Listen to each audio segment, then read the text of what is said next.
Et bonjour à toi qui regarde cette vidéo. Il est 6h, quelle heure elle est là? 6h05 du matin. Et on va prier.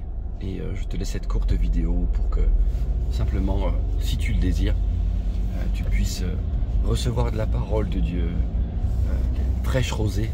Là, on peut dire que c'est une fraîche rosée. Je sais pas d'où tu regardes la vidéo, mais dans le Nord, c'est plus que de la rosée qu'il y a. C'est de l'eau à profusion.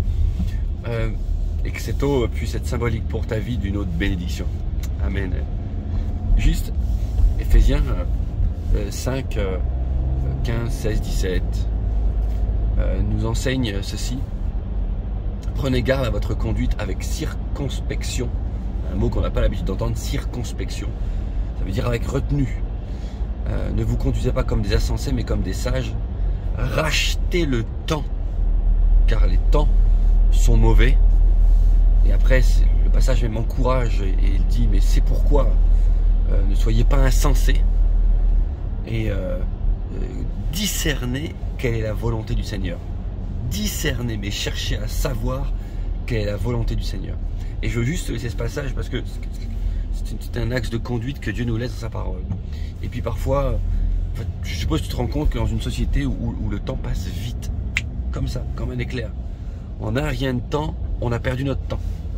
En un rien de temps, on a été attiré à droite, à gauche, on a été happé par des informations, des nouvelles valeurs, des loisirs, et puis on a cru que c'était vrai, ça se démêle pour finir, c'est faux, on s'aperçoit qu'il y a tout un théâtre de la vie. Il y a un théâtre de la vie. Mais je veux t'encourager par cette vidéo et te dire que nous sommes capables, nous enfants de Dieu, de voir les choses autrement et de discerner quelle est la volonté du Seigneur. Et dans ce passage, il y a les réponses. Et toi aussi, pour toi aussi, c'est valable. Si tu te sens dépassé par les situations, si tu te sens découragé, s'il y a trop de trucs à gérer, je me suis engagé dans des choses, quelle que soit la situation nébuleuse, même nébuleuse, peut-être dans laquelle tu t'es engagé, laisse-moi te dire que le Tout-Puissant Saint-Esprit peut t'en extraire. Mais il a besoin de toi. Il a besoin de toi pour la stratégie d'extraction. Tu as vu ces films d'espions où il y a une stratégie d'extraction. L'espion doit donc alors qu'il est complètement perdu dans une situation qu'on croit terminée, il doit juste lui se rendre à un point donné et là il y a des gens qui vont l'attendre pour l'extraire. De la même manière, je sais que Dieu peut nous extraire de situations compliquées ou même menteuses, fourbes, de situations de cinéma qui sont devant nos yeux où on pourrait mal voir les choses. Dieu veut nous en extraire. Et ce passage nous enseigne et il nous dit fonctionnez avec circonspection. Ça veut dire arrêtez-vous, ayez de la retenue, prenez le temps. Ne soyez pas comme des insensés mais comme des sages. Prends le temps, arrête-toi et regarde la situation. Et le Saint-Esprit va t'éclairer. Ça, quand tu vas faire ça, tu vas commencer à racheter le temps. Tu te dis, mais racheter le temps, ça allait plus vite. Racheter le temps, c'est investir dans le temps. Racheter le temps, c'est... Un coach, je te dirais, c'est faire ce qui est optimal, primordial, et on va dire, mettre les choses par degré. Tu vois, classifier les choses et prioriser. Eh bien, c'est exactement ce que la parole de Dieu te dit de faire. Les coachs n'ont rien inventé.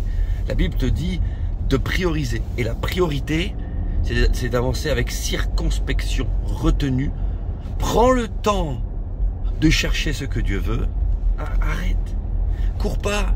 Si tu cours, tu vas vouloir te démêler par tes propres forces. Mais la parole nous enseigne que c'est ni par puissance, ni par force, fatigant, mais par mon esprit, dit le Seigneur. Mon esprit. Et Dieu cherche encore des adorateurs qui l'adorent. Alors la version la plus classique dit en esprit, en vérité.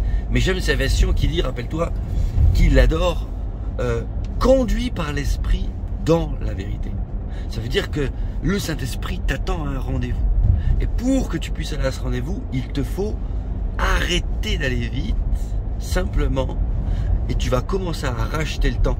Et dans la fin de ce passage, comme je te l'ai dit, il est dit donc, et donc, vous discernerez, apprenez et vous discernerez quelle est la volonté du Seigneur. Apprends à savoir quelle est la volonté de Dieu dans cette situation.